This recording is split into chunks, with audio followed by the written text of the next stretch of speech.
Hey, it's Joe Solari in the business of writing, and today we've got two special guests for you. We got Michael and Emilia from Ream. How you doing? Good, how are you? It's good to see you guys again. Yeah. Since we talked last, I think it was at 20 bucks. 20 books, yeah. Yeah. And you had your little table there, and you were telling people about this top secret project of yours, and now it's out in the real world. So, how's it been going? It's been really good. We've been very, one, grateful for the response to the community because over the last year, I think, we talked a lot about, and we'll talk a lot about today, about how authors can build relationships with their readers, build community, and, that ties into serial fiction, but also ties into really any publishing strategy that someone has. But we've built a community of our own as Ream, as the platform. And we've just had the most fun with our authors, but it's also been so cool to see some of the success stories of people in genres that aren't traditionally like, the hot ones in terms of what we've seen do well in subscriptions, like lit RPG, like we know that's established in subscriptions. Hmm.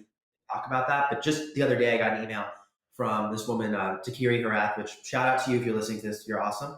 And she's a thriller author, has a lot of her audience in KU.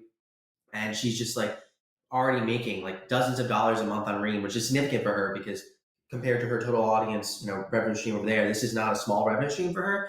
And it's already surpassed her expectations by leaps and bounds. She was hoping to be where she is now by the end of the year. So for me, that was like so cool. And it's just the stories like that that keep us going. Awesome. Yeah, I think that's with any of these things when people are willing to give them a try and see. It's like I'm not saying it's going to work, but if you don't Yeah. try it, how do you know? Yeah. And to be pleasantly surprised. We were talking off camera about the course stuff that we're doing, and Amelia, you're taking that course, and it's like what people find out from their fans when they just do a survey.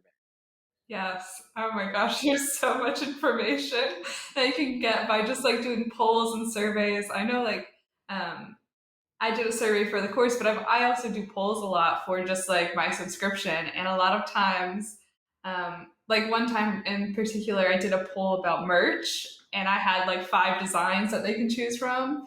And I had a favorite design that I thought everyone would choose. But in the end, it was like my least two favorite designs. Everyone was like, we want this one. And I'm like, oh my gosh, no. But yeah, you can learn so much.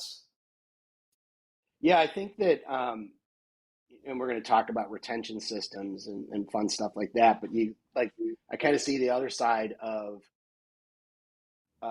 what a retention system can do is like the idea of direct response marketing, and that's what kind of most authors are focused on is like, I want a direct response. I want to send you an ad and then you buy something right now, and I have like a one-to-one, some kind of a relationship that I can identify the activity off of that.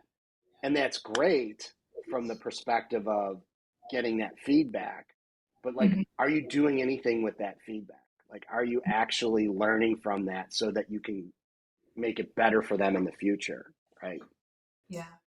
Also, I feel like, performance marketing is something that is really over indexed on in the author space. There's not enough people deploying brand marketing. And if you look at the largest companies in the world, almost none of them are deploying performance marketing on a large scale. I mean, some of them do it in a large scale compared to the average company, but McDonald's is spending most of what they're doing on brand marketing. That's Coca-Cola. They want someone when they think about a specific feeling to know that they can get that need fulfilled there. Definitely authors who performance marketing can be very valuable, but there's other outlets when you over index there and aren't focused enough on building again your brand and that consistent relationship with your readers, and you're so hyper focused on how do I get that next sale. Ultimately, for authors, performance marketing does not come from television ads, but it comes from consistently delivering on a promise and retaining those readers, which is what subscriptions are all about. Because the sale is nice in a subscription. It's nice when you have a new subscriber, but if they only stay 1 month, because Ream is subscription platform for fiction authors, so that this is what we think about all the time. If you only have a reader that sticks with you for 1 month, that's not a subscription. It's a subscription, but it's not. They're only there. That's not what that defeats the purpose of it. And one of the promises that we make to authors is that we can't tell you how big your subscription is going to be. A lot of times your subscription is a really directly proportional with the core size of your core fans. And that isn't totally measured in direct relationship to an email list. It's a more art to science than everything in business, and especially publishing. But the big thing that I see is that if you can get fans to stick with you, that's what does it. And when we are so focused on getting that next fan in the door, we can sometimes neglect what's keeping fans staying there. Yeah, I think there's two things for us to explore on this. The first one is I'd love to hear you guys talk a little bit about this idea around like there's those fan you talked about, the one that comes in, reads a book and bounces. Like that sucks. But the other thing, here's the horrible part of it being an author is your best fans actually look like churn in the sense that like they come in and they read everything you have. Yeah. So like not like if you've got a backlist, and that's like a big thing. It's like, oh, I got a backlist. It's like, okay, you got 20 books, and this person comes in and reads those in 6 weeks.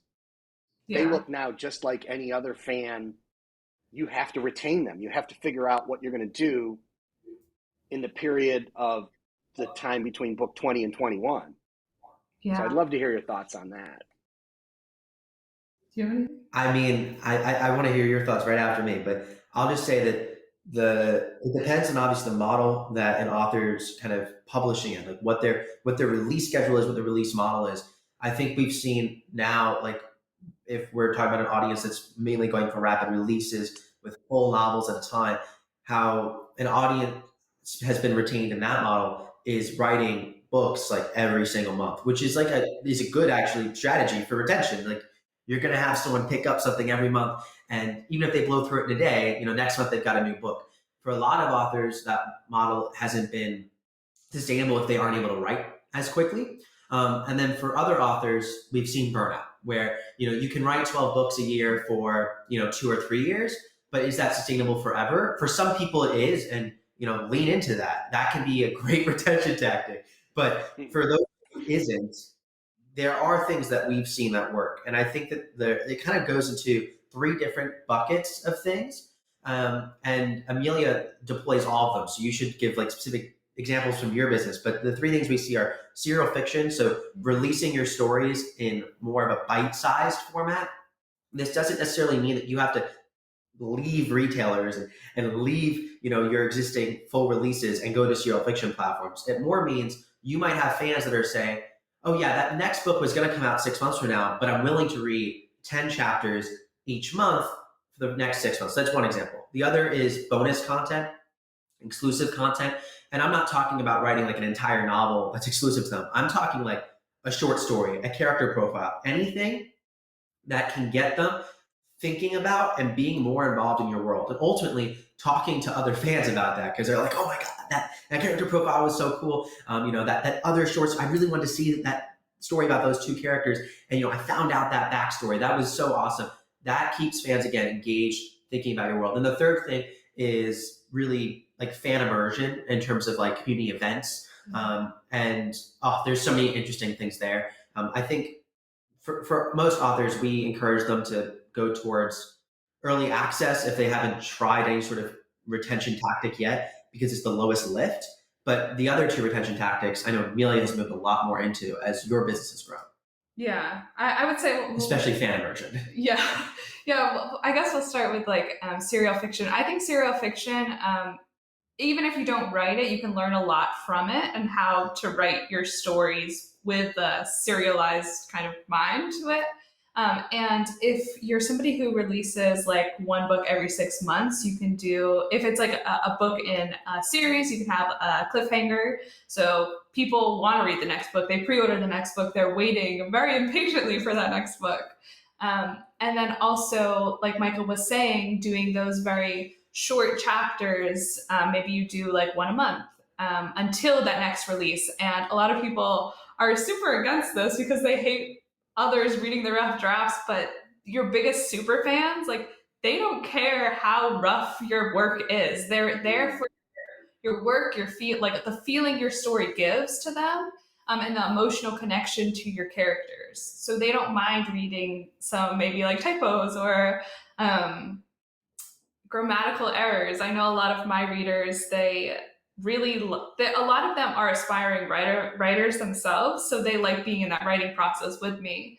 But for those who might not like the early access content between releases, you could do more fan immersion stuff and community events, like Michael was saying.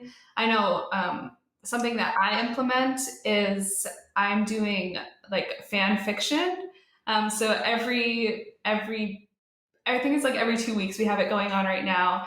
Um, I send an email out to everybody who's writing this fan fiction with me, and I pose a question to them as if they were a student in my academy world, and they Mm. respond as if they're a character there, and they're writing Oh, their that's own. brilliant. And so it kind of just like continuously gets them connected to the world, even though the releases are further apart. So Yeah, and that's you know, giving. I know some authors really have a hard time with that. I love people that are, prepared to take that risk with their IP and let their fans play with it in fan fiction, because that gets into ownership, right? Like, if you look at what happens to a fan base when they feel they have ownership of the brand, right? And I've said this to folks, it's like, if you're talking about the protection of your intellectual property in today's marketplace, you could spend a lot of money on lawyers, or you could have a rabid fan base that you said, hey, these guys over here, I think, are plagiarizing my work. What do you guys think should be done about that? Right? Which do you think is going to have a bigger impact yeah, on the plagiarizer, right?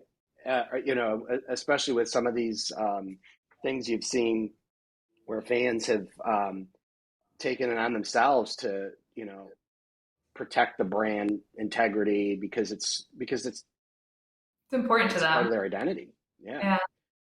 Yeah. Um, I think one of the coolest things that I've seen with some of the folks that, like you, started out serializing and then moving on to subscription platforms is how they're, just what you said, how their fans are essentially paying to be beta readers. Yes. Yeah. I mean, it's kind of crazy. I mean, I, I know Dakota has a Discord channel where people are watching him write. Like, how much more raw can it be? Yeah. And if they put ideas in, part of the terms of services is he may use some of the things that they offer him, but now it's part of his IP, and people are willingly wanting to do that. They want to see their ideas manifest in the story world. It's pretty Yeah. cool. It's really cool. It gives people Um, that they have, especially like when you're joining a membership and paying for a membership, they're not only getting to read something early, which is a benefit. Getting something faster is, think about all the things we pay for in our lives for that sort of faster convenience aspect. But getting to be a part of it, like you said, it gives them that feeling of psychological ownership, gives them that space where they can feel a greater degree of status. And when you actually get to elevate, your core fans like that, they're actually willing to pay you more. One of the things that we've seen that you talked about, you released a great article recently on this about how effectively, like when you account for inflation, the KU page read rate is down. You're making about 30% less compared to 2015. And the core question is, has the human population of English readers grown by 30% since 2015? I actually don't have that data, but at some point, the population of the world and of these markets that we're going after can't limitlessly grow. And if we're now having these programs chopped away at inflation, there becomes like a necessity to say, to continue making the same income to sustain ourselves, we need to figure out a way to ultimately capture more value from our fans, because that's where the money comes from this business. And that doesn't come from, again, ripping them off or profiting from them in sort of scheme. It comes from providing them more value in a way that's sustainable for you. And I think that's the core of membership. And it's amazing how the lifetime value of a reader can be increased by a sort of membership program, because having a reader just pay you $5 a month in a membership, it adds up over time, and you don't have to give them 12 books a year to even have them pay you $5 a month. Far from it. Yeah, and we've seen some of these folks that are building some pretty amazing subscription experiences. They do it almost kind of on a lark, like I'm going to create a $10,000 level, and then nobody signs up. Crazy. I think actually, And it's he has that one tier where is it James Hunter? One of maybe both of them have it, where you can like fly, like he'll fly to you, For and 1,000, I think. yeah, $1,000 a month. deliver the books. Yeah, yeah. That's really cool. And I can't remember the guy's name, but it was I saw this guy do a presentation, and he was doing high end tennis experiences tied to like the U.S. Open tournament. So you'd stay at the hotel where the players were, and you had U.S. Open coaches, uh, teaching you, and you got to play with celebrity, players and all that. And he did this event the first time and priced it at a level that he thought was expensive because it was a high end thing. And then he realized people were flying in on their private jets to come to this thing. That Um, like maybe his context of what expensive was off, right? So like, don't use your limiting beliefs to set your price. Right? You may have a fan that has a private jet. and that's why you can with these subscription tiers, you're not saying everyone pays that, right? Like you're not saying all of my fans have to sign up to the $1,000 tier to get my next book. Yeah, that fan who signs up to the $1,000 tier is going to get something a little extra special, and they can, obviously afford that if they're signing up there. But then you can have the $100 tier, the $50 tier, the $10 tier, the $5 tier, the $3 tier. And when you add all that up, it's like actually you can price for different segments of your audience's willingness to pay. And that's the thing. I know you said this recently, and I've been listening in preparation to a few of your videos, and you said like someone who's like super into a specific rom-com novel, and like that's their escape in life, and they pay $3.99 for it, and that's worth more than $3.99 to them. But the kind of paradox we get into as authors is we have this constant need, and it won't ever go away. We need to find new fans, and we need to retain our existing ones, especially because your retention's never going to be 100%. People drop off, they go to the story world forever. So when that happens, we have to find new fans, and we have to price when we're on these discovery platforms at the same. Basically, we have to be attractive to both an existing fan who we're trying to retain our business and a fan who doesn't even know about us. And that's where we get into this sort of perceived value, where the perceived value of someone who doesn't know your books, maybe $4 for a good read, hopefully they try it out. But the perceived value for someone who like already enjoyed a little bit of what's going on and wants more of it is way higher. And when you said that, I think that was just a great example of the psychology behind this from a fan's perspective. Yeah, and I think helping them understand that, we've seen a lot of success with moving in the audio world, moving people to the direct experience. And in certain genres, the biggest obstacle has been the author's mindset, right? yeah. It's like, well, they just have this perception of what their fans are like. And it's like, well, let's go ask them. And then you find out, oh, well, there's a group that would not have a problem. In fact, would like to get audio off of Audible and have some other options. And then you realize when you move them, those fans are worth 8 Audible subscribers. One fan equals 8 Audible subscribers. So you don't need a lot of them, right? Because they're so valuable. And then, well, how do you treat them? Do you treat them like an Audible subscriber? I wouldn't. Yeah. In terms of treating them as well, I'm curious to hear both your responses on this in terms of like retention systems, because obviously the best system ever is great content, and that carries most if not all of the weight.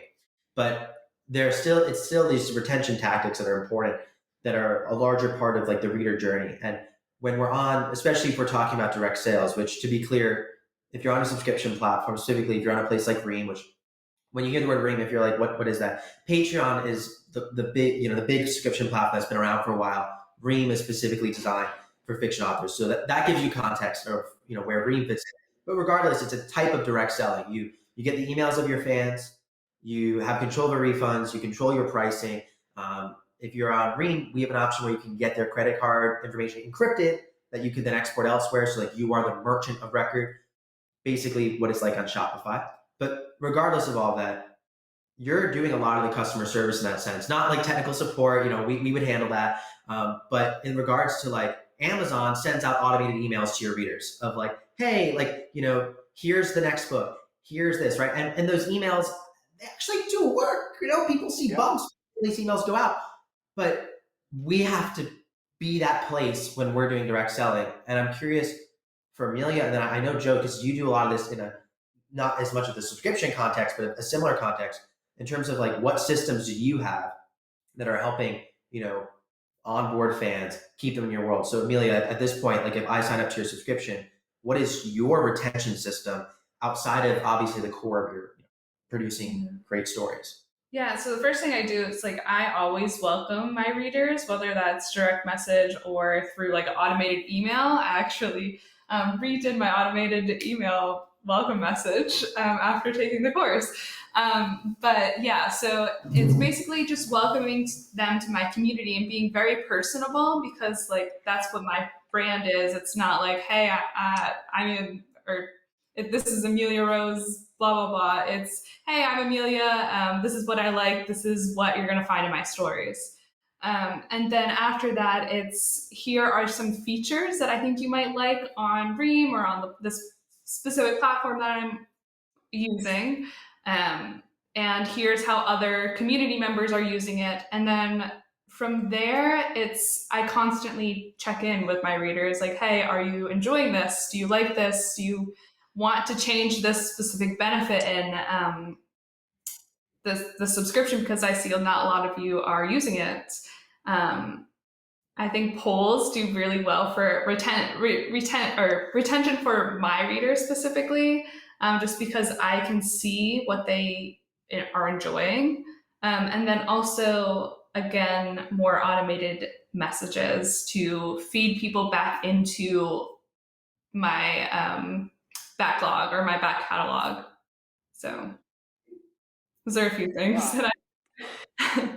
Yeah, my take, I think this is the stuff around retention and the way that you guys are focusing this, like, and you've written a lot of great stuff about this, Michael. It's not about subscription. It's about this idea of how you're connecting with your audience, right? We're in this world as content creators in the author community where there's going to be more and more people piling on into this thing, and there's going to be more and more noise. So how do you separate yourself from it? How do you become the sanctuary? How do you get the people that are into your brand to adopt it as part of their personal identity, and then to see that they belong into that community, right? And then, I've been talking about that stuff for a while, but like probably the bigger discovery that we made when we were doing the indie marketing mastery stuff was, it's like, we don't know the exact number, but let's say it's somewhere between 5 and 15% of the audience out there, readers, are one-click buyers. I mean, would you kind of agree that it's going to fall somewhere in that band? Mm-hmm. Yeah. Right. So that means somewhere between 95 and 85% of people are not one-click buyers. So you're ignoring 5.6 to 19 times of your existing audience if you're a one-click buy direct performance marketing strategy. To get those other people requires the stuff we're talking about, right? They need to have a place to come and get to know you. Yeah. And Trust. Trust. Like, this is old school, like 1950s martinis and cigarette advertising stuff, right? Like, know, like, and trust. Like, how do we do that? And it, like you said earlier, it's this idea of the brand, and like, we talk a lot about the idea of a brand promise. And if you can't clearly articulate that, how do you expect your audience to buy into it? Yeah. That's the biggest thing that, I think not enough authors have reflected on, because I've talked to a lot of authors personally. And a lot of times we'll go down to this question when I'm chatting with them about like, so who is your core audience? What is your community? Because we use this word community, and I use a lot, but I like always like to be like, no, what is a community? Because like that word becomes meaningless because people are like, is that me DMing my readers, like being friends with my readers, like sharing my life with my readers? I'm like, not always, probably not actually, probably not. But like, what is that? Because I understand the misconception, and I understand like being like, well, I don't know what this is, but ultimately, I was reading a book recently, which you would love, Joe. It's awesome. It's called The Business of Belonging by David Spix. Great book. And in it, he defines what community means. And I was like, oh, yeah, this is a great definition. Owning a space in the mind of a customer. That was his definition. And I thought about it, and I'm like, how many authors? I haven't actually asked myself that question in specific framing, but we have descriptions for authors community. So I know, like, although I never thought about it that way, like I always wanted authors to come to us because they trusted us and our community and our authors to give them great advice to be able to build a membership, build a subscription, right? All these things. That was why we created that community and why that was it. But for authors, like, what is your why? What is the space they're coming to you for? And it's probably not to like, especially in the fiction space. Nonfiction authors are different, and if you're listening as a nonfiction author, it might be education, but it's probably not education oriented of like, I want to learn X, right? But it probably is something important in their lives about entertainment in a specific context, self-actualization in a specific context. And I don't know if we actually nail down that enough. And oftentimes too, the flip side of things is I see authors who try and reverse engineer it and without speaking to their audience, try and like almost self-impose what that is. Yeah. And there's this like, symbiotic relationship of like, no, you have to be humble that you don't fully understand your community, but you have to have a hypothesis and you have to test it, get feedback, change that, test it, and it has to be this constant iterative cycle. Yeah. And too many people, one, don't start it, and then when they start it, they're looking for the finale. And you just have to kind of, it's tough, but we got to start. Yeah, to add on to that, I have a question for you, Amelia. How long did it take you, like in months or years or whatever the time frame was, to actually start making money off of serializing your stuff? So like you're out there putting the content out, and it feels like you're just hanging on the wall and nobody's looking at it. To make like serious money, probably 6 months. Just because I immediately started that subscription. But I would say to make like some money, like a few $100s, it probably took closer to 3-ish months. Yeah. But kind of like going back to what Michael was saying, like even though it took me like that's relatively shorter, like the 3 month period, but I didn't realize what my brand was really until this year. Like it's been 3 years I've been doing this, and I didn't realize it until I was talking to one of my readers, and they were like, "Yeah, your brand is like." I read your books because of the connection I have with the main character and like the specific thing that I would have never thought about. And then I was going back through my backlist and I was like, oh my gosh, yeah, you're right. Like all of my books have this one specific thing that people come back for. And so it's like crazy how you can be successful and not understand why you have gotten that far. Oh, for sure, for sure. And the reason I asked that is the idea of like it's a two-way street, right? It's not just like you have to give fans time to collect around something and form an opinion about it and see.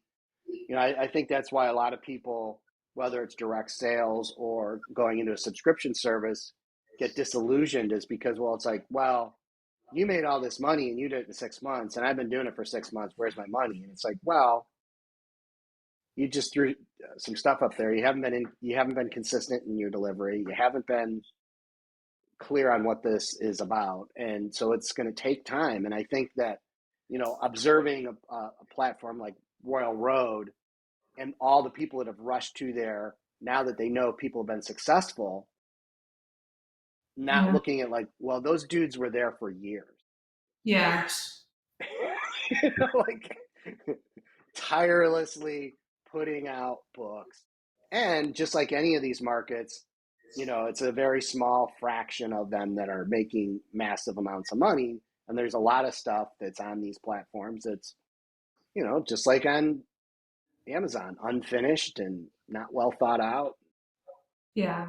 I think a lot of it is too like a lot of people are in like I want to go like viral, and that's like the culture that's been happening for a long time, and so they think like, hey, if I post a story on this platform, I will go viral the next day. And especially for subscriptions, it takes a long time to build a community and people who are going to subscribe to you for like monthly. And then like a monthly commitment is a lot more than just buying or like subscribing on KU and reading something um, that night. So I mean, Yeah, well, I wrote a whole book on that. The yeah, idea of, it's what's that? it's a great book, by the way. Yeah, under what when that for me when I read Santola's work around complex contagions and how those Yeah. behavior networks build, and it just changed my whole thinking. Right? It's like, oh, yes, it does go viral. It does cascade through a community once you build this out in the right way. And from the outside, it looked like it happened overnight, but it didn't. It happened over years, right? And that's the part that um, gets lost in the community, is that it's it's getting all those things in place that people adopt the behavior you want, right? That's the whole thing. And that when people are making such a big decision as what they're going to do with this precious reading time, it's not something that they take lightly, especially not voracious readers, right? And No, once they do get into it, like, they're yours forever. yeah. No, 100%. I mean, your advantage is the best thing I've seen on the publishing industry by far about how this works in terms of the building of it, and that it's slow in the beginning, but it is this sort of exponential curve. And I think that, especially in the age of book talk, that gets lost. But at the same time, like, if you look at all these authors who are blowing up on book talk, I'm sure there's outliers, but like Colleen Hoover was in this game for a really, really long time. And yeah, she's massive now. I mean, and totally like hit this crazy inflection point. But like that was not like this thing that just started from 1 to 1 million. And you see this time and time again with the authors who are topping the charts. So it's definitely something that, you know, and we kind of like to preach this with subscriptions, because subscriptions is less of a business model. It's definitely a business model. It's a revenue stream that you can have, but it's more so a mindset that I think all authors can learn from and take what will and what won't work for them into their business. And one of the things that I think really that you say and that we like to say is that consistency is key, but being consistent in a self-aware way, and you have to take a step back and take a zoom back from the market and the trends and what the other authors are doing and what this one says and that one says, and be like, wait, what can I do consistently for 5 years? I mean, that's what your author capital planner is. It's literally 5 years. So Mm. are you invested a consistent rate into your business in both time, money, emotionally for 5 years? I mean, that is something that, like, that's a time scale that it's not forever. It really isn't. 5 years comes up fast. But when you're trying to go viral tomorrow, that's a very different mindset. Yeah, yeah. Well, it's so funny about that. Yesterday, I met with my partner Lisa. She was in town, and she asked me, "What do you?" Because kids' ages and stuff, and she's like, "So, what do you think you're gonna be doing? What do you want to be doing in 5 years?" Right? I've known her a long time, right? And I'm like, I answered the question, and she did. I'm like, but the joke is like, Lisa, when is ever what we expected to happen in the next 5 years actually happened, right? It's usually been better, um, but you make your plans, but like 5 years is a super short time and a super long time all at the same time, right? Like, it just goes so quick, and there's so many things that can happen in that time frame that make you have to reevaluate your business. um, but that's entrepreneurship, right? Like, that's how it works. So I think that's probably the single biggest thing I've tried to help authors with in the beginning is like, this is a startup. and you better have a 5-year plan, even Hmm. though it's not going to go according to that plan. If you don't have a plan, you don't know it's not going according to that. You need a plan to survive. Like you need to know that you're going to survive and continue playing the game of releasing and creating great things and hopefully like having fun. Like if you're doing something you hate for 5 years because you're trying to think that like the dream of being a full time writer is going to magically make the time that you all spent worth it. Like nothing's perfect. And like that's but being a full time writer is a pretty awesome gig. But at the same time, I've talked to full-time writers who kind of sit on many sides of the spectrum. Some people are like change their business, right? And they feel stressed out all the time and they feel like they're kind of not going the direction they want. And then other writers feel, very differently. And that doesn't have to do because there's a right or wrong way to publish or a right or wrong way to run your business. It has to do with an individual person, their individual path, and how they can find that synergy. And the best and I think most important thing in all of this is that like you as an author are in control. And why I love your work and why we are working on very tangential things here is like when you're able to take control and have a direct relationship with your fan base, whatever you want that relationship to be, whatever stories you write, you get to even carve out more of that path. And that's not saying that you're abandoning the retailers or abandoning the platforms, but having this different mindset where it's like, wait, like I can make this work, especially in a 5 year time scale, in so many different unexpected ways. So let me ask the question, not what is hot or what will get me to 100K a year, but what will work for me? And that Mm. question, I know not enough authors ask. I know I didn't ask that myself, and I burned through a lot of money, a lot of stress, and a lot of anxiety. And if there's anything I can save people from, I guess it's burning through money, stress, and anxiety. Yeah. Well, what you made me just think about there is when you think about what you just laid out there, which is, listen, I've decided I am going to establish a one-to-many relationship with myself and these 500 fans that are directly connected to me. That's a lot of negotiation, right? Like that, there's a lot involved in that. And then you're going to start adding in other people, like third parties that they're going to put their interests into that. It's never going to work out, right? Like just the closer you can get to those 500 people and understand what they want as a consensus level and what you're willing to provide, like whatever that is, that's the sweet spot, right? Anything outside of that, you really should question, like, is it worth the money? Is it worth the time, right? um, but like if you have, there's of course the quintessential 1,000 fan thing that's been around for probably 15 years, but like it's actually probably a smaller number to be a sustainable author with a subscription model or a direct model. I mean, yeah, I mean, definitely, it's very possible. One thing that I think it was Russell when he was on our podcast, Russell Nolte. He said something I also thought was interesting too, which is, and I had thought about this program. Like, no, this is a good insight. It's you're obviously going to have layers to your fan base, right? Meaning that it, not all. If you have 500 people who've seen your work, for lack of better words, the conversion rate to super fan that are going to be, on a membership or buying direct from you and paying at this higher level of, $5, $10, $20 a month, $30 a month. People even paying 50. Kay Webster, she's an author on Ream, who has like not even 100 readers, but makes almost $10,000 a month from them. These are like public numbers you can see on her Ream page. So I share them because she shares them publicly on her Ream page. It's wild. What? But like that is not her full fan base, right? She doesn't just have 100 readers.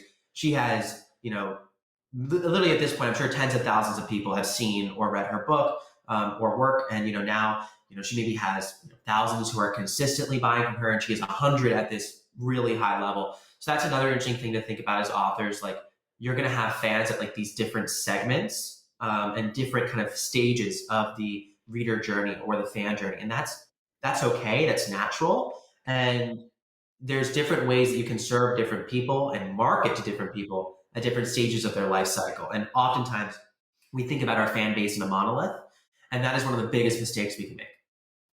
Oh, for sure. Well, it's some of the stuff we're talking about in the course where it's like, hey, part of the lead gen piece is we made invisible people visible, Yeah. Yeah. right?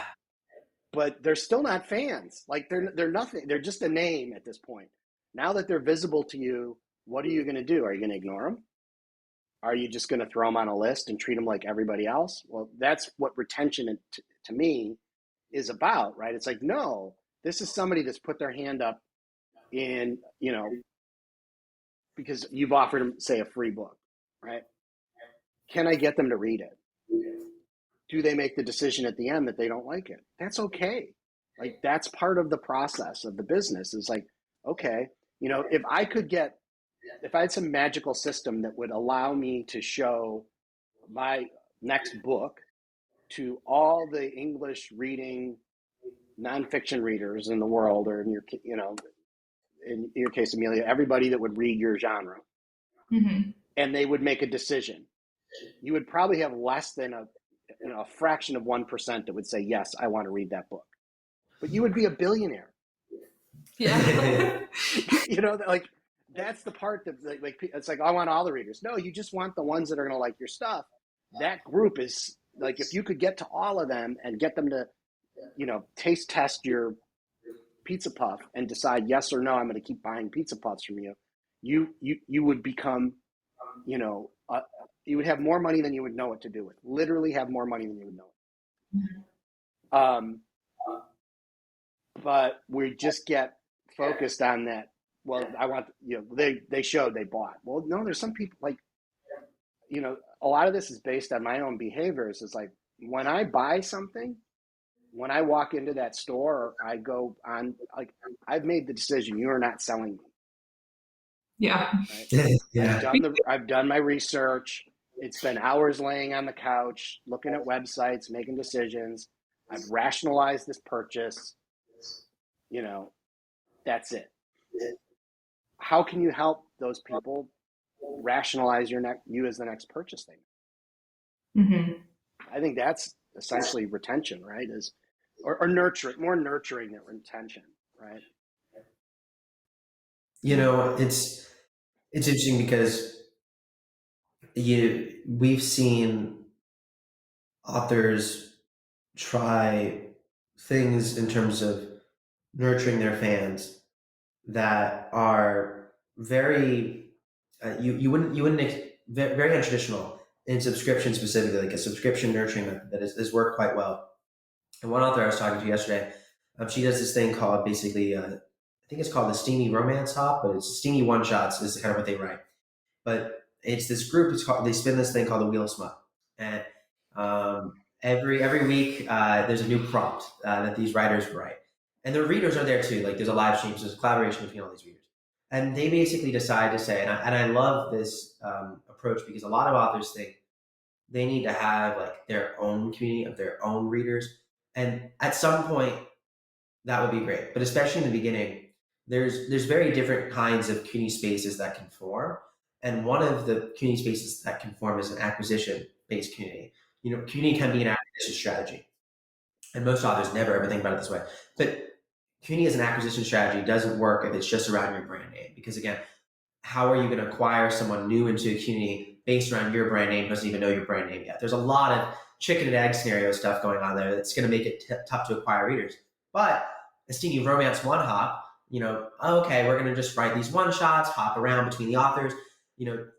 Readers who are interested in that sort of experience, you can acquire them into that sort of top of funnel without needing to, build your own personal community right in the beginning. And this is something too that's very valuable for authors who are, every author wants to acquire readers, right? So this applies to authors at all stages. But what they do there, because I found this fascinating, is, okay, so you subscribe to a $2 or $3 tier, and you are able to get access to these one shots from that specific author. And because if you like the prompt one week, you might want to go and taste test new authors. Okay, that's the cross promo. Fine. That's great. But then I was like, how does the nurturing take place here? Like, how are you able now to take a fan that you've got in, right, but who isn't totally sold on your work? Like, they really just bought on that one short story. Now you need to convince them. Ultimately, a $2 or $3 tier is not going to be that profitable. I mean, it's not bad. Having a reader paying $2 or $3 a month is better than nothing. But when you take out payment processing fees, which is usually like $0.35 per transaction, and then these platform fees, you're going to be at like $2.40, ish, per $3 tier, which is not bad. It's a higher royalty rate than the retailers, but $2.40 a month over the course of a year, again, not bad, but you can do better.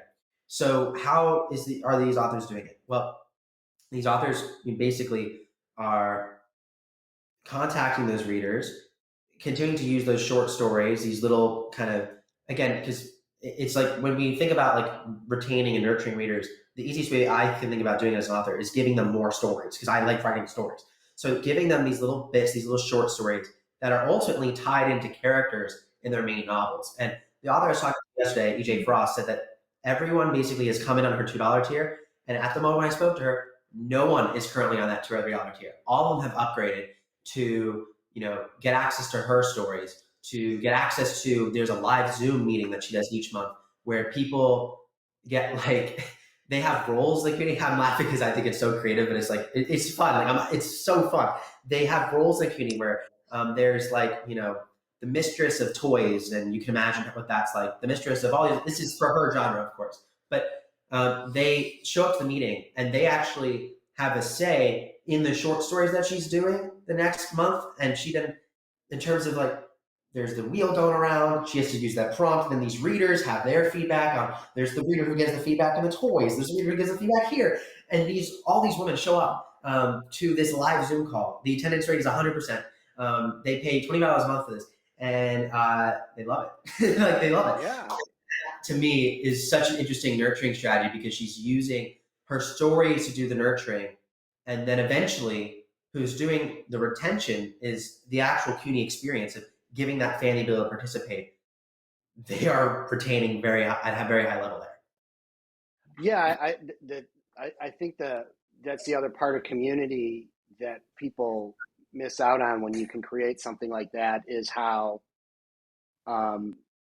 when you allow people to kind of have that space where they can be themselves and they can kind of play around, and then it's like, oh, I didn't know there was other people that are into the same thing, right? Like, that's the kind of the power of the internet, is the ability to find the people that are into your, whatever your weird thing is, and say, no, this is cool, this is fun, this is what, like, yeah, I collect Legos too, and I'm a grown man, or like, what, these, it's crazy what communities can build. And then when you see where they go, it's like, oh, there are people that go to conventions just for Lego, right? And there's a Legoland park, and it's not just for the kids, right? Like, It gets even more wild. There's this author on Ream. Her name's Natalie Keller Reiner, and she's going. I didn't know this existed, but she's going to a convention for model horses, and that's how she sells her books. She sells her books at horse conventions. She's an equestrian romance fiction author who basically her biggest acquisition and community building strategy is going to horse conventions, and she's literally going to a horse convention in like 2 weeks. That's for model horses, like not actual horses, model horses. I didn't know that was a thing. I think it's super cool, but like, she's making a full-time living as a fiction author, writing equestrian fiction for this sort of audience, and has this membership community where, once again, thinking about ownership, at her highest tier, I believe it's $50 a month, you can own a horse in her stable, where in her next story, there'll be a horse named after what you'd like one of her stables. yeah, and you're talking about people that's an expensive ass hobby. Oh yeah, yeah, So they've got some disposable income. yeah, and that's that then makes it an awareness for, like, these people are paying $50 for basically a digital good, right? $50 a month for a digital good in a new book. A lot of authors who are pricing things at $50 a month or $100 a month in subscription land I call it subscription land. Yeah, why not? They are having like merch or physical goods, and that's totally fine. But she is a $50 tier that's mainly digital, which is nice margin as an author. Yeah, yeah, yeah. I think that when you start to see, the communities, and what they're paying for is the experience, right? It's how they feel being part of this, and how it fulfills needs that they can't get anywhere else. And when you think of like that earlier story about, they're kind of in this creation process of these wacky little short smutty stories. Like there's the act of it creating, and then like the funny things that happen while it's created, and then you get the end product, right? You get to read it and be like, I was part of this. Like this taps into really deep needs as human beings to be part of a community, feel like you belong, feel that you're, you have meaning in your life and you're adding to society. Is that stuff going to stand the test of time and be in a museum in the future? That's not the point. Right now in your life, it's fulfilling your emotional needs. Yeah. Before one last thing I want to talk to about, we touched on it a little bit, but for authors that are like, I can't do the subscription thing. I'm the slow writer. What things have you seen in serialized fiction and the subscription community that authors that are more kind of traditional in their production methods could they apply for retention? I know so an author that I used to follow, she was writing these books in a serialized format. So she was releasing every week, or maybe twice a week or whatever. And then she took a very, very long time off. But during the time where she was creating a lot, she was building and focusing on that community. So, kind of going back to what we've been talking about, and people were in her Facebook group constantly asking, like, hey, when's the next chapter? When's the next book coming? And there was a response, but not like a great response. And I think she took almost a year off. And when she finally came back, because she had built her community so well and people were so hungry and ready for her next work, everyone in her Facebook group like kind of like went wild for it, even though she hadn't posted in like over a year.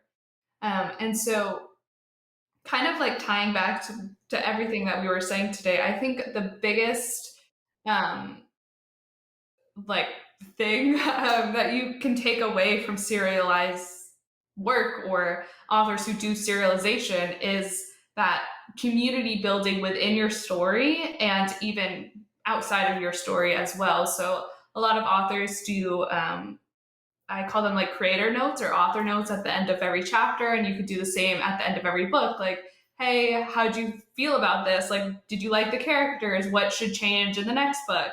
And just getting their input to, again, make them feel like, hey, I took part in creating this book, or I'm taking part in creating the next book or the next chapter or whatever it is. Those are two of the big things I found for serial fiction. It's great. No, it's great insight. And I want to just draw a parallel to television because when we think about the serialized format, television's you might not read serial fiction if you're listening, you might not, but you probably have watched a serialized television show. Very high likelihood. And obviously we've seen with the internet age this huge disruption in serialized television because you've seen cable networks that really were producing and ultimately publishing content in that format get disrupted by the streamers, namely Netflix, but Hulu, and now all of them are trying to, go into streaming, right? Disney Plus, etc. And the single biggest problem, like absolutely killing streaming, is that, cable had the bundle, right? The killer bundle for the channels where you basically, and this is why it wasn't very consumer friendly. People ran to those streamers when it became a viable option, but you would just subscribe and get everything, right? So that was kind of mostly it. And that bundle died. And now you have, the unbundling of all these different platforms, which, for the record, KU is a massive bundle. And when we're talking about subscription platforms, it's, to a specific author, you're unbundling yourself from KU. And there's a lot of interesting things about media and unbundling and bundling and where value is created. But regardless of that, I won't go on that tangent. The thing I want to focus on is that Netflix has a massive churn problem, like you were saying. Massive churn problem. All these companies, their biggest problem is basically the serial churners who I'm going to subscribe to Hulu for one show, leave, go to this one to this show.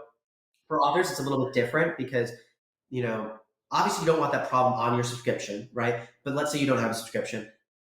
You don't see that in actual subscription churn. You don't see that, but you do see that in, oh, someone like binged all my books. That sounds great, except for the next 8 months they're not going to get anything from me because I'm not releasing a book, and they might forget about me. They might. That happens all the time. So and this is a big problem. This whole industry is facing the shift because everyone's realizing we need to stop this, right? Not saying like consumers should be able to do what they want. We need to give them something that keeps them around.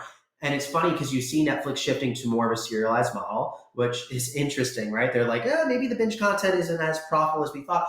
But then we're seeing something else, which is these platforms, right, are releasing and leaning into the fandom, the bonus content, games, podcasts, all around that core media or IP property. So I would think as an author, if I'm a slow writer, like don't try and like become something you're not. You don't have to write fast. No one's telling you that.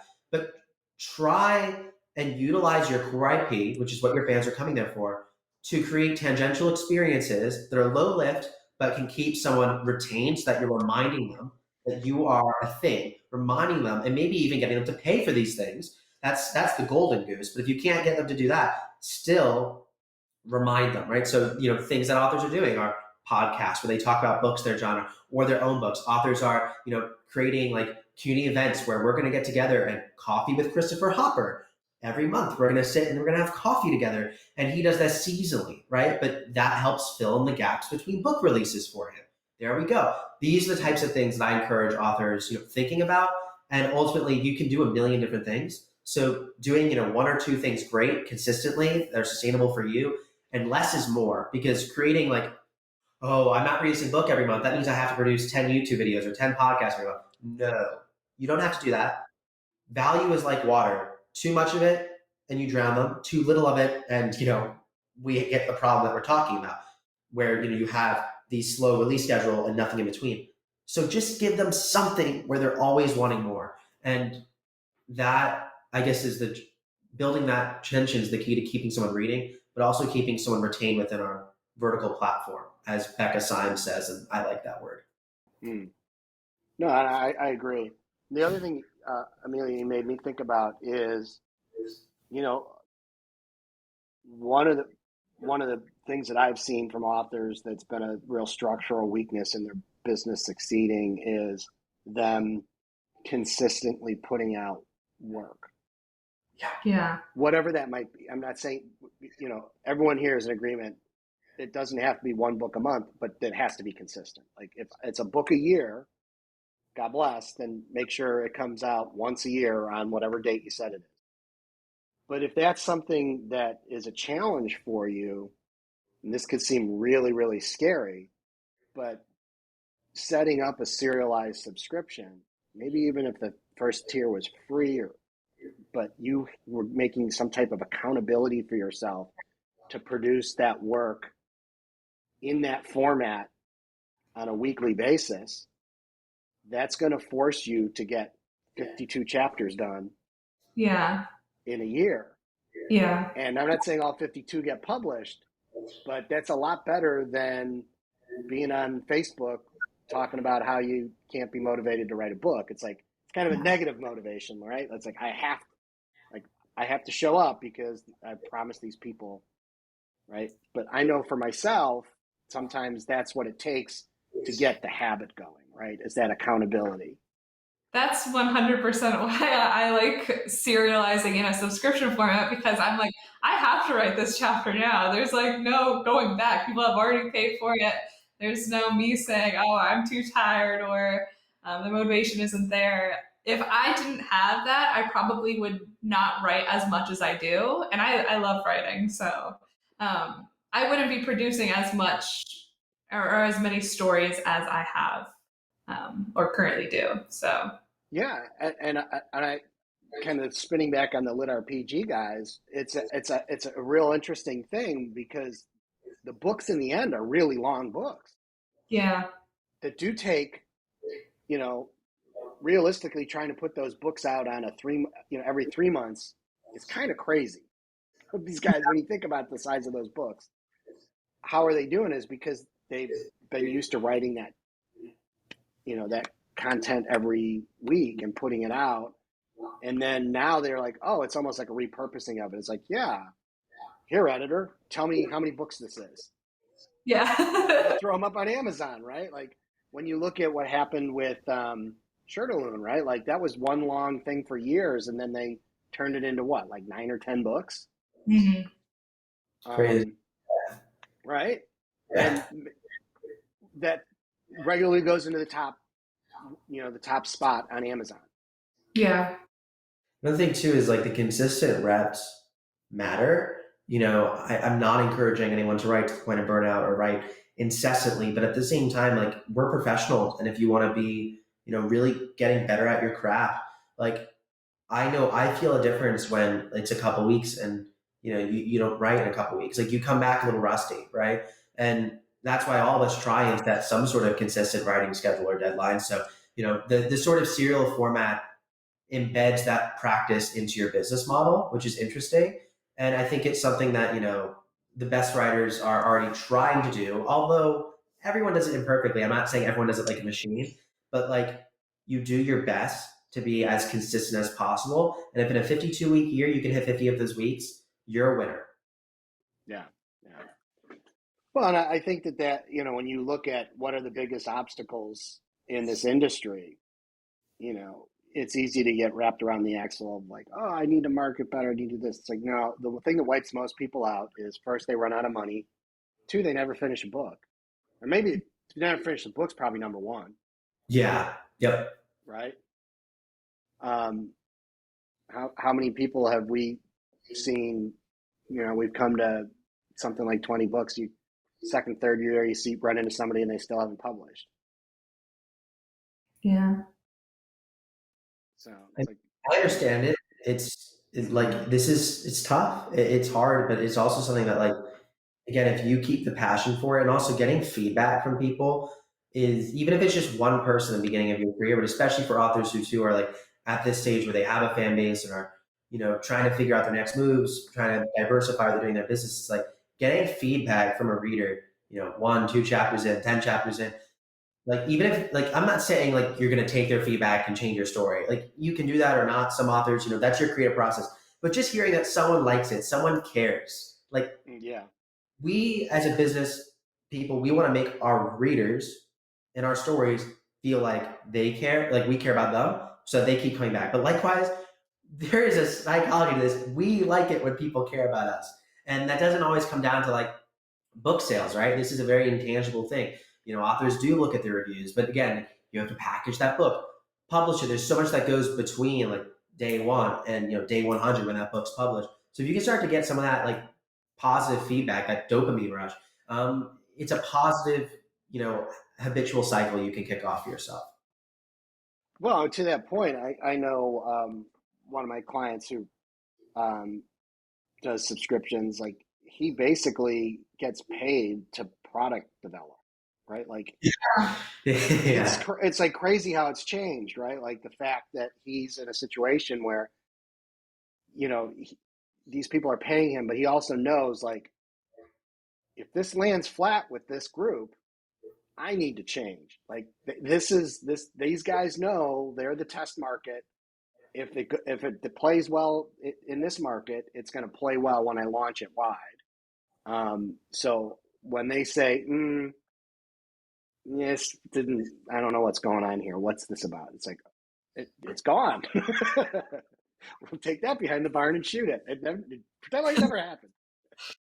And it's better to know that earlier than Yeah. later because time is money and words are time. And if you can figure that out 10,000 words in rather than having to produce, all 100,000 words and be like, oof, that was a dud. Never mind the money that goes into like, the professional cover, the marketing launch, just the time. It's like if you can save yourself that time, that's huge. That's that's something I like about serial fiction is because you release chapter by chapter, you can like shift the story whenever it needs to be shifted based on feedback from your readers. And I know a lot of my friends who don't do serialized stuff, they're always so nervous when they release to their beta readers and asking them what's wrong. But I'm like, I never feel that anxiety because I'm constantly building the story with this test group of readers who Yeah, I know are just like when I release it, it's going to be really good to all my other readers who aren't in my subscription.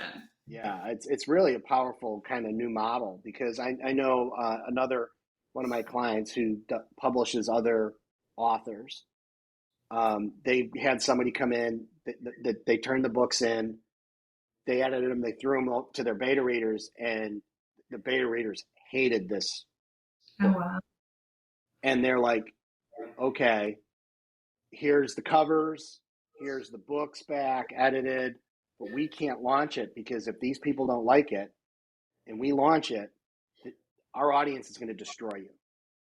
Yeah. Because they had built this core audience that feels the same way, and it's like we think it's a good book, we like the writing, it's just it's not for our audience, and if we release it to them, they're going to one star this thing to oblivion.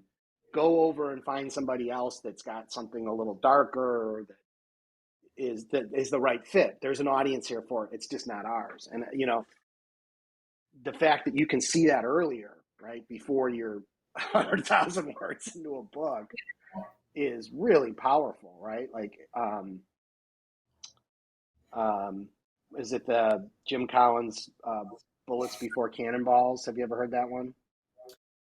I have not, but I feel like I kind of So understand.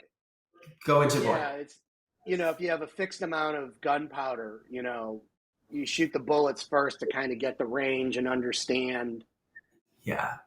It's an old nautical thing, right?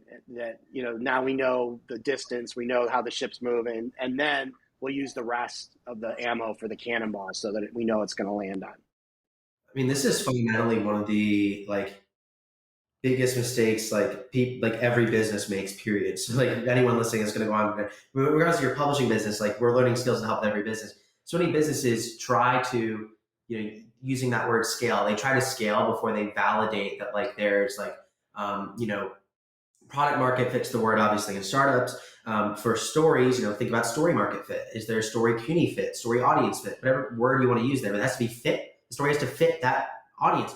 And if you don't validate that and then try and scale that product, it's going to be just, you're going to burn through lots of money and lots of time. And that's fundamentally how businesses fail, is not doing that pre-work and not finding that fit. And the thing is that is hard. That is hard. And if you do anything to make it easier, it's definitely, it can be game changing. Oh yeah, I mean, world is full of businesses that invented really elegant solutions to problems that don't exist. We might be seeing that now with some of the biggest tech companies in the world with, debatable, with, these, uh, we'll see. Yeah. Awesome, guys. Well, it's been great having you on. Why don't you tell everybody where they can find you with your fiction writing stuff individually, and then how do they get involved with Ream and see what that's all about? Yeah. For my fiction stuff, it's just emiliarose.com. My fiction is at Evans Inked, but inked.com. And if y'all want to check out Ream, it's the subscription platform for fiction authors. So we have a scheduler on site that makes it super easy to actually send out serial fiction, a social e-reader designed for this sort of feedback, and then a whole section for your community. So it's a lot of fun. And if you want to check that out, you can create a free account on the platform. We only make money when you do. So it's totally free just to check it out. We're always happy to answer questions. That's at reamstories.com. But also, I really do recommend, because people might not be ready to start their subscription yet. People might still be just checking things out. We have a Facebook group that's for all subscription authors across all platforms. It's called Subscriptions for Authors. It's at facebook.com/group/subscriptions for authors. I recommend that. And we also have a free book at subscriptionsforauthors.com. Or you can look it up at any of the retailers. It's called Subscriptions for Authors. So you can download it. It's a totally free book that will kind of get you started with all this stuff. If you like what you heard today, it dives deeper in some respects. We covered a lot of things here that are not covered in the book, but the book is very much you want to start a subscription, you want to do early access, you want to get to the serialized model or bonus content or something like that. Here's how to go from 0 to 1 with as little stress as possible. And I would also say, joining that group and being a little meta and looking at how you guys are building a community can help you understand how to build a community. It's not that far of a jump to say, well, this is about for authors, and you know, it's kind of a nonfiction thing. How do I? There's a lot of ideas to take from you guys on how to do that for a fiction based community. Right? And we welcome that. Honestly, like, I think the only difference is the brand promise, right? You will have a different brand, a different promise than we probably will, but the retention tactics and strategies can be repurposed. Yeah. So, and to make it simple, instead of giving your people information and solutions, you give them Stories. pictures of hot guys. Yeah, pictures of guys. That's great. Or pictures of spaceships. Or pictures of spaceships. Yeah, but yeah. So yeah, I think that's sometimes that's all the community has to be, is a place where people can exchange pictures of. Exactly. Without a doubt, you don't need to get overcomplicate things. No. Small. I don't know how well that one works. All right, it was great talking to you again. You Great talking to you, too. Joe. You're always the best.